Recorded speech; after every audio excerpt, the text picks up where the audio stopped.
श्रीपाद श्रीवल्लभ चरितामृत अध्याय 10वा. श्री गणेशाय नमः. श्रीपादराज शरण प्रपदे. नरसिंहमूर्तीचे वर्णन. मी तिरुमलदासांची आज्ञा घेऊन कुरवरपुराच्या दिशेस माझे प्रयाण सुरू केले. श्रीपादाच्या लीला मनात आठवल्या की रोमांचित होई. मार्गात थोडे दूर गेल्यावर मला एक अश्वल्प वृक्ष दिसला. दुपारची वेळ झाल्याने मी भुकेने व्याकुळ झालो होती. जवळपास ब्राह्मणांचे घर असल्यास माधुकरी मागून विश्रांतीसाठी पतिश असा अश्वत्थ वृक्ष आहे असा विचार करीत निघालो. त्या अश्वत्थाखाली कोणीतरी विश्रांती घेत असल्याचे मला दिसले. जवळ जाऊन पाहिले तर त्या मनुष्याने यज्ञोपवीत धारण केलेले होते. मी अश्वत्थाजवळ गेलो तेव्हा त्या व्यक्तीने आदराने मला बसण्यास सांगितले. त्यांचे नयन करुणारसाने भरले होते. त्याच्या समोर एक झोळी होती. त्यात खाद्यपदार्थ काही नव्हते, परंतु एक तासपात्र तेवढे होते. ते सतत श्रीपाद श्रीवल्लभांचे नाम स्मरण करीत होते. मी त्यांना प्रश्न केला, महाशय, आपण श्रीपादांच्या दिव्य चरणांचे आश्रित आहात का? तुम्ही त्या महापुरुषाचे दर्शन घेतले का? ते म्हणाले, माझा जन्म सद्देश्य कुलात झाला असून मला सुब्बय्या श्रेष्ठी असे म्हणतात. आमच्या वशाचे नाव ग्रंथी आहे. आमच्या पूर्वजापासून 7 पारायणाची परंपरा आहे, म्हणून आमच्या घराण्यास ग्रंथी असे नाव पडले. माझ्या लहानपणी मला माता पित्याचा वियोग झाला. माझ्या घरी धन समृद्धी आहे. मी दूर देशांस जाऊन अनेक प्रकारचे व्यापार करतो. या निमित्ताने पुष्कळ वेळा कांचीपुरास जाण्याचा योग आला. तेथे चितामणी या नावाच्या एका वेश्येचा परिचय झाला. खूप धन तिच्यावर खर्च केले.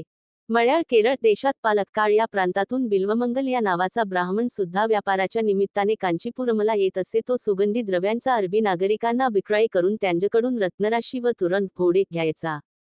कधी कधी आम्ही दोघे जण मिळून व्यापार करीत होती. दुर्दैवाने आम्ही दोघे वेश्येच्या सगतीत अष्ट झालो.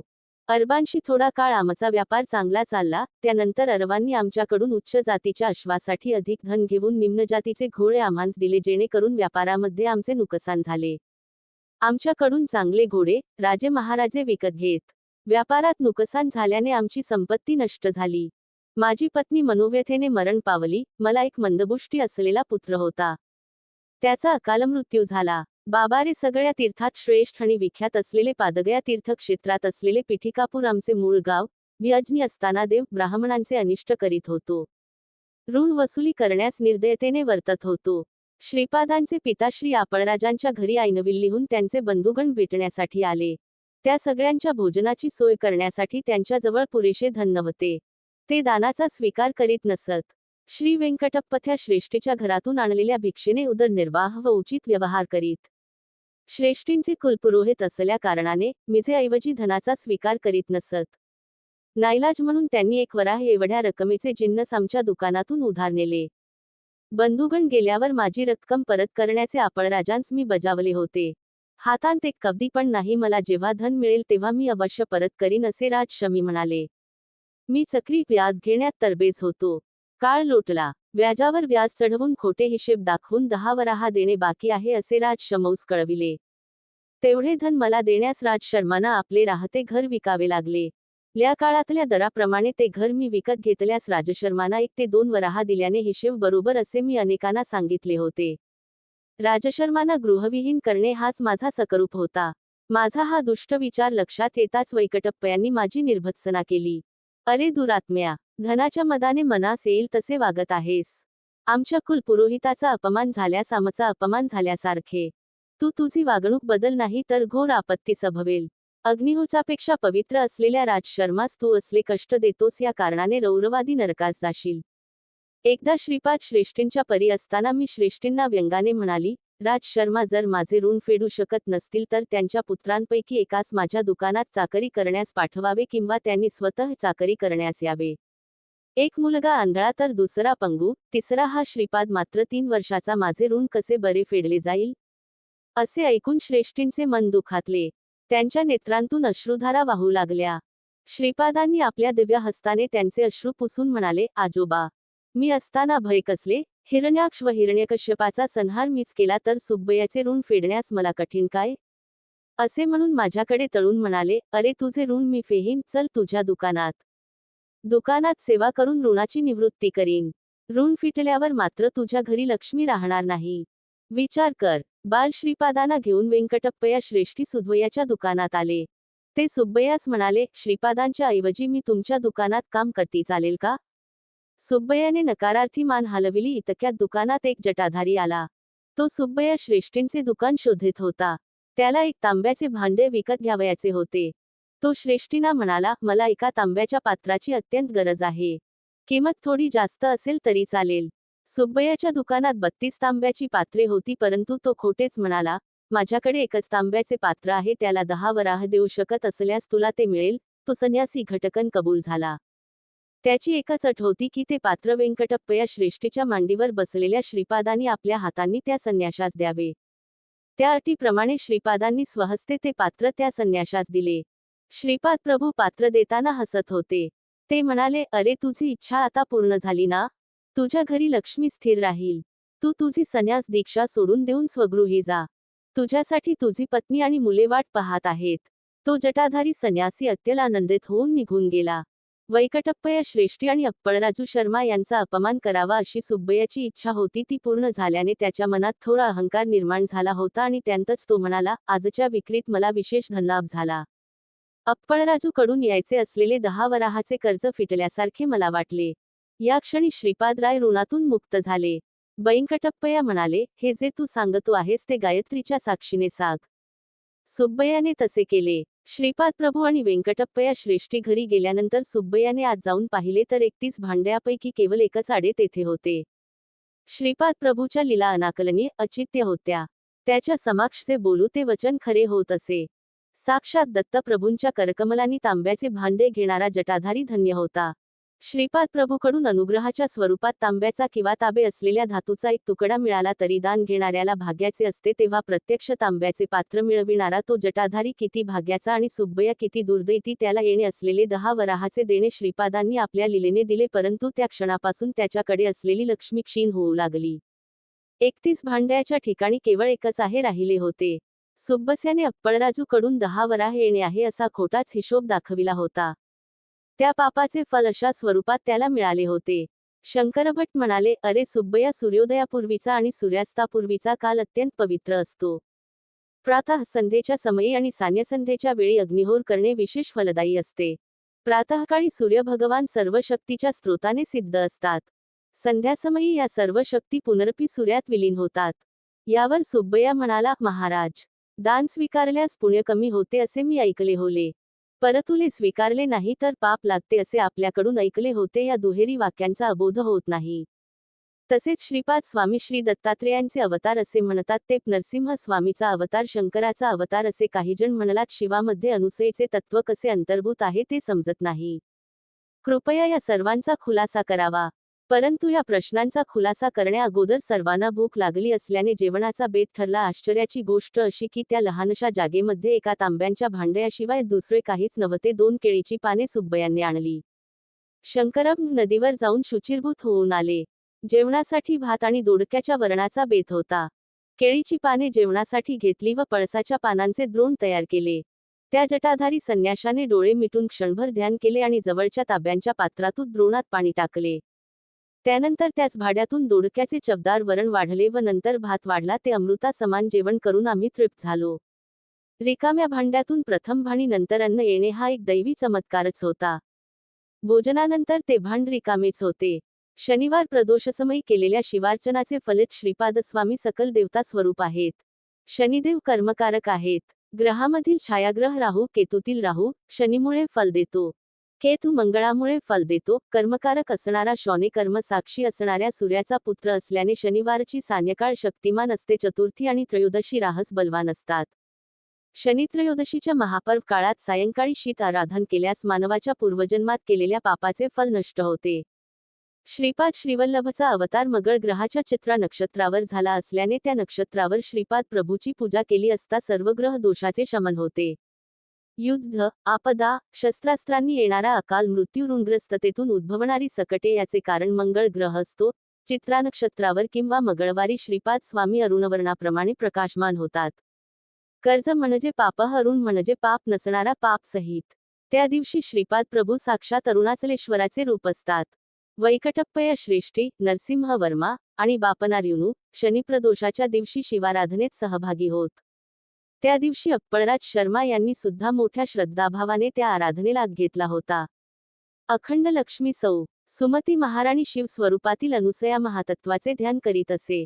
त्या महातपाचे फलस्वरूप म्हणूनच श्रीपाद स्वामींचा अवतार झाला. या कारणाने वेंकटप्पया श्रेष्ठी नरसिंह वर्मा अथवा बापनार्युलूकडून धन स्वीकारले ते दान होत नाही, परंतु त्यांच्याकडून धन न स्वीकारल्यास महापाप आहे असे श्रीपाद स्वामी आपल्या पित्यास न बोलता सांगू इच्छित होते. श्रीपाद प्रभू सकल देवतांचे स्वरूप आहेत. सर्व देवलाच्या अतीत असणारे हे महान तत्व आहेत. त्यांचे दर्शन, स्पर्श आणि संभाषण ज्या भाग्यवतांना लाभले ते धन्य होत. श्रीपाद वल्लभाच्या असाधारण लौलेने त्यांनी आपल्या पिल्यास ऋणमुक्त केल्याची वार्ता पिठिकापुरम गावात दावानलासारखी पसरली. 3 वर्षाच्या श्रीपादांनी अप्पळराजूंना ऋणमुक्त केल्याने त्यांच्या नेत्रातून पुत्रस्नेहाने अश्रुधारा वाहू लागल्या. महाराणी सुमती आपल्या पुत्रास हृदयाशी कवटाळून कितीतरी वेळ तन्मय अवस्थेत होती. यावेळी त्यांच्या घरी वेंकटप्पया श्रेष्ठी, नरसिंह वर्मा, बापनारे आणि सुब्बय्या आले होते. सुब्बय्याने सर्व वडीलधाऱ्या मंडळीसमोर श्री राजशर्माचे ऋण देणे फिटले असे सांगितले. यावर श्रीपाद प्रभू म्हणाले, पित्याला ऋणमुक्त करणे पुत्राचा धर्मच असती. कोणीतरी जटाधारी येऊन 10 वराह देऊन तांब्याचे भांडे घेऊन गेला, त्यामुळे माझे कर्ज कसे फिटले असे राजशर्मांनी विचारले.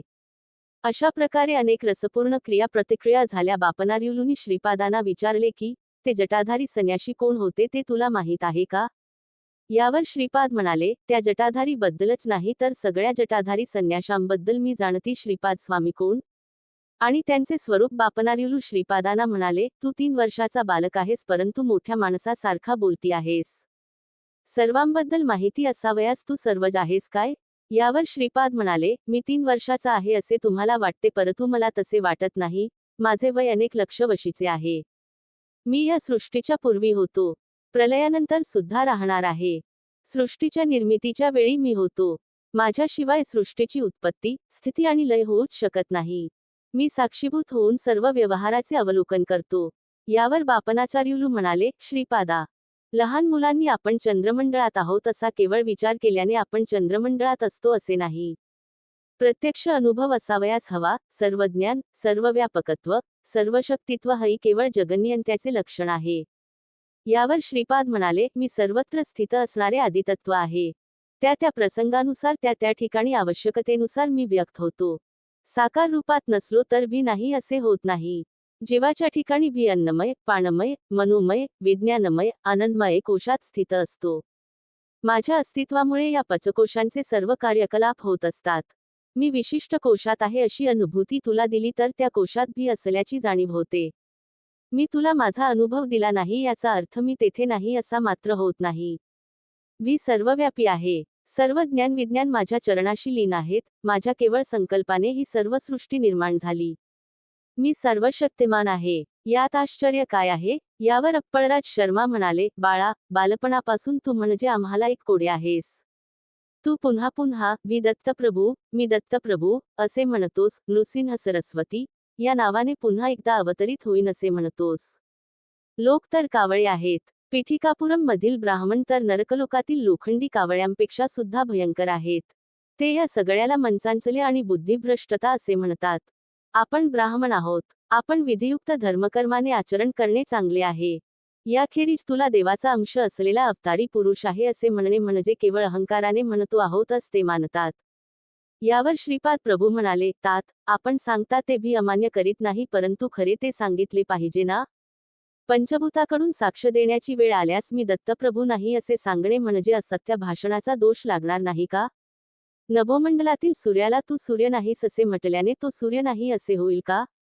सत्य देशकाला बाधित असते. आपल्या पिठिकापुरम मधील ब्राह्मण स्वतः देहधारी मनुष्य समजून जसे मनुष्यत्वाचा अनुभव घेत आहेत त्या प्रकारे मी सुद्धा सर्वज्ञत्व, सर्वशक्तित्व, सर्वांतर्यामित्व असलेला दत्त आहे हे तत्व भी सारखे पदोपदी सर्वाच्या अनुभूतीस आणून देत आहे.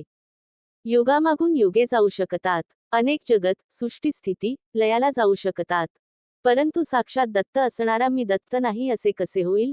यानंतर बापनार्युलू म्हणाले, श्रीपादा, जटाधारी दृष्टीआड झाल्यावर सुब्बय्याकडे असलेल्या 31 तांब्याच्या भाड्यापैकी एकच उरले. तू काही चमत्कार करून ते अदृश्य केलेस काय? यावर श्रीपाद प्रभू म्हणाले, सर्व घटना काळाच्या, कर्माच्या अनुसार कोणत्या तरी कारणाने घडत असतात. कारणाशिवाय कार्य होऊ शकत नाही. हा निसर्गाचा अनुल्लंघनीय नियम आहे. हे सुब्बय्या पूर्वजन्मी जंगल प्रदेशातील दत्त पुजारी होते. परंतु जंगलामध्ये दत्तदर्शन क्वचितच पेत असत. त्यांच्यात स्त्रीवासना अत्यंत प्रबळ होती.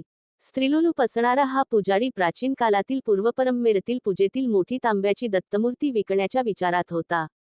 त्याप्रमाणे एके दिवशी त्याने ती मूर्ती विकली व आलेले धन वाम मागवणे खर्च केले. लोकांमध्ये मात्र श्री दत्ताची मूर्ती चोरीस गेल्याचे वर्तमान पसरविले. जटाधारी बनून आलेला संन्याशी पूर्वीच्या जन्मात लौकिक व्यवहारात अडकलेला सोनार होता. त्याने धनाच्या आशेने त्या दत्तमूर्तीस वितळविले होते. या जन्मी लो जन्मदरिद्री होऊन जन्माला आला. दत्तमूर्तीची पूजा अनेक वर्षे केल्याच्या पुण्याईने त्या पूजाण्यास श्रीमल अशा श्रेष्ठी कुलाल जन्म मिळाला. या दोघांनी ती मूर्ती विरघळून त्याचे 32 तांब्याचे भांडे बनवून विक्रय केला होता. त्या सोनाराच्या घरी नरसिंह देवाची आराधना करत असत. नरसिंह देवाच्या मूर्तीसमोर ही तांब्याची भांडी पडली होती. दैवाच्या संकल्पाने नरसिंहाच्या 32 अवताराच्या अशाने त्या तांब्याच्या भांड्यात प्रवेश केला होता. या जन्मात पूर्वजन्माचे जाण होऊन त्या सोनाराने माझी अनन्य भक्तिभावाने सेवा केली. त्याची दारिद्र्य दूर करण्यासाठी त्याने मनापासून माझी प्रार्थना केली. मी प्रसन्न होऊन दर्शन दिले आणि पौठी कापूर येऊन माझ्या हातून तांब्याच्या भांड्याचा स्वीकार करण्यास सांगितले होते. तसेच 10 वराह श्रेष्ठीला देऊन मला बांधविमुक्त कर असे सांगितले होते. तो तसे करून धन्य झाला. त्याची आर्थिक समस्या दूर होण्याचा त्याला मी आशीर्वाद दिला होता. त्याच्या देणेदाराचा गस चुकविण्यासाठी त्याने जटाधारी संन्याशाचा वेश घेतला होता. मला जटाधारी बद्दल सर्वच माहिती आहे ना. हा सुवया श्रेष्ठी आमच्या कुटुंबाकडून खोटेपणाने 10 वराह वसूल करून घेणार होता. त्यांना 10 वराह मिळतील अशी व्यवस्था मी केली. परंतु याच्या बदल्यात त्याचे सर्व पुण्यफल नष्ट झाले. हे सुब्बया, चिंतामणी बरोबर तू केलेले तुझे सर्व शृंगार चाळे मला माहीत आहेत. तुझी कथा माझ्या कयामृतात हास्यास्पद होईल. तू झोळी घेऊन लहान मुलांना लागणारे खाण्याचे पदार्थ विकून आपला उदरनिर्वाह चालवशील. तुझ्याकडून घेतलेल्या पैशांनी माझ्या माता पित्याने त्यांच्या नातेवाईकांच्या भोजनाची व्यवस्था केली होली. तुझ्यापेक्षा जास्त मला वाण्याचा हिशोब समजतो.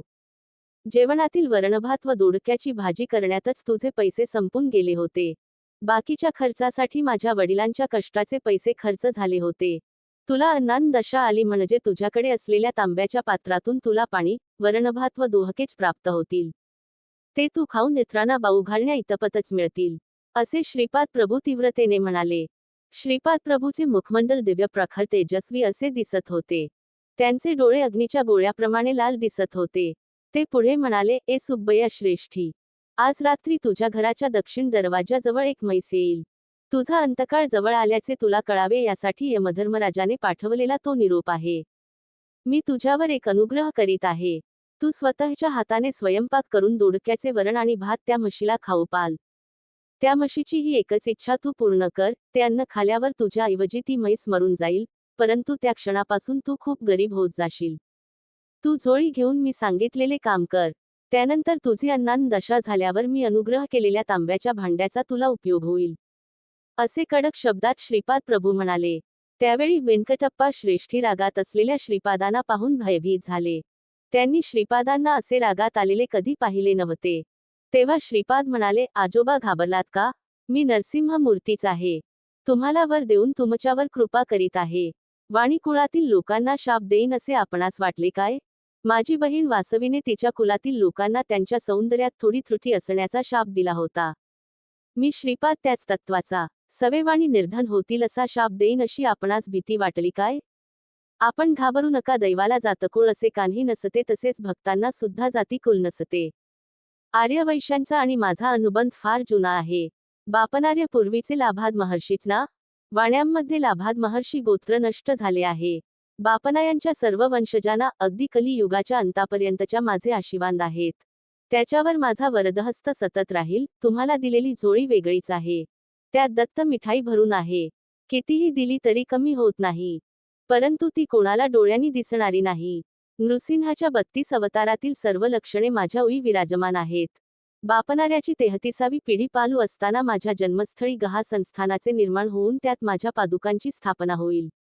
तुमच्या वंशातील कोणत्याही पुरुषाने श्रीपाद श्रीवल्लभांच्या दिव्य भव्य रूपाची नवविधा भक्तीच्या कोणत्याही मार्गाने आराधना केल्यास श्री दत्तात्रेयांचे श्वान अदृश्य रूपात त्यांचा सांभाळ करतील. वेद, पुराण, उपनिषदे ही सर्व श्वान रूपात अदृश्य असून सदैव रक्षण करतील. इतक्यात वैकटप्पया श्रेष्ठींनी श्रीपाद प्रभूंना प्रेमाने जवळ घेतले. त्यांच्या डोळ्यातून आनंदाश्रू वाहू लागले. बापणाऱ्याच्या तोंडातून शब्द फुटत नव्हते. सुमती माता हे सर्व स्वप्न आहे का वैष्णती माया अशा संदेहात पहिली अप्पलराज शर्माचे मन स्तंभित झाले. श्रीपादांचे दोन्ही मोठे भाऊ त्याच्याकडे भीलभीत बघत होते. हा आमचा धाकटा भाऊ की दत्तप्रभू? ही काय भानगड आहे असा विचार ते करू लागले. नरसिंह वर्मांनी श्रीपादाला आपल्या मांडीवर घेतले. श्रीपाद वर्मांना म्हणाले, आजोबा आपण दोघे उद्या घोडागाडीतून आपली जमीन पाहण्यास जाऊया. तेथील भूमाता मला कित्येक दिवसापासून तुझ्या पादस्पर्शाने मला पावन केव्हा करणार अशी आर्ततेने प्रार्थना करते आहे. आर्तत्राण परायण हे माझे वचन आहे. तेव्हा वर्मा म्हणाले, अरे श्रीपादा, माझे एक छोटे सांगणे आहे. आपल्या पिठिकापुरम जवळ आमची जमीन आहे ना, तेथेच एक छोटे गाव वसवून तेथील लोकांकडून शेती करवून घ्यावी. गावकऱ्यांना कमी पैशात शेती कसायला देऊन जमीनदारीचा व्यवहार पाहण्यासाठी तुझ्या वडिलांना कुलकर्णीपद द्यावे असा माझा विचार आहे. परंतु सध्या हे कुलकर्णीपद आपल्याकडे नाही ना. यावर श्रीपाद हसून म्हणाले, आजोबा तुम्ही तुमच्या जमीनदारीचा विचार केला परंतु माझ्या जमीनदारीचा विचार नाही केला. हे मला मान्य नाही. अगोदर वडिलांना कुलकर्णीपद करा म्हणाव, त्यानंतर तू कुलकर्णीपद सांभाळायच आहे असे वर्मा म्हणाले. चंडीकोटा श्रीपाद श्रीवल्लभ राजशर्मा अमुक गावाचा कुलकर्णी होता एवढेच केवळ इतिहासात शिल्लक राहील. मी कुलकर्णी पण मी करणार आहे ते विषवात्मक आहे. माझे हिशोब मला आहेत. दररोज कोट्यावधी पुण्यराशींची उलाढाल होताना दिसत आहे. माझ्या अवताराचे प्रयोजन विश्वकुंडलिनीला हलून टाकायचे आहे. मानवात असल्याप्रमाणे गावाला, शहराला, पुण्यक्षेपांना सुद्धा कुंडलिनी असते. साधसिधुवेद यांचे जान ज्यांना आहे अशांनाच अवगत होऊ शकणारे हे योग रहस्य आहे. पिठिकापूरची कुंडलिनी बापनार्युलू, वैकटप्पया श्रेष्ठी आणि वत्सबाय यांच्या 33व्या पिढीमध्ये जागू शकते. आत्ताच काय घाई आहे? दैववशाने तुम्हाला लाभलेल्या या महापुण्य काळातील प्रत्येक क्षणाचा सदुपयोग करून घ्यावा. श्रीपाद प्रभूचे वैभव माझ्या तजान जवळजवळ भरलेले आहे. श्रीपाद श्रीवल्लभ, मी स्वतः श्रीकृष्ण आहे असे म्हणत त्यावेळी सामान्य लोकांना ते हास्यास्पद वाटे. त्या अज्ञानातूनच मी प्रश्न केला, श्रीपादा, तू स्वतःला श्रीकृष्ण म्हणवतोस तर अष्टभार्या 16 सहस्त्र गोपिका सुद्धा या अवतारात आहेत काय? यावर मंद हास्य करून श्रीपाद प्रभू म्हणाले, माझ्या अष्टविधा प्रकृतीच अष्टभयो आहेत. या माझ्या शरीरातून दशादिशामध्ये शक्तिस्वरूप असणारी स्पंदने क्षणाक्षणाला प्रवर्तित होत आहेत. अशा प्रकारे प्रत्येक क्षणाला एका कलेमधून शरीर, मन आणि आत्मतत्वामधून 10 बरोबर 1000 स्पंदने प्रवर्तित होतात. या प्रकारे 16 कलांमधून एकूण 16,000 स्पंदने प्रवर्तित होतात. याच माझ्या 16,000 गोपिका आहेत. पूर्वावतारात त्या सर्व कला मानवरूपात आविर्भूत झाल्या होत्या. या अवतारात त्या सगळ्या निराकार रूपात स्पंदनशील आहेत. विविध देवतांद्वारा माझी पूजा आराधना करण्यात काहीही चूक नाही. ती माझीच आराधना आहे. माझ्यातील शिवस्वरूप, विष्णुरूप आणि ब्रह्मस्वरूप यांची आराधना करता येते. याप्रमाणे विविध देवतांमधील स्वरूपांची आराधना करू शकतात. वेगवेगळ्या साधन पद्धती, साधकाच्या विविध साधनावस्था, काल, कर्म, कारण या अनेक जितांच्या अवस्थांवर प्रभात टाकीत असतात. नरसिंहांची 33 रूपे. नरसिंह राजवम्यर्याला त्या रात्री नृसिंहाने 33 रूपात दर्शन दिले होते.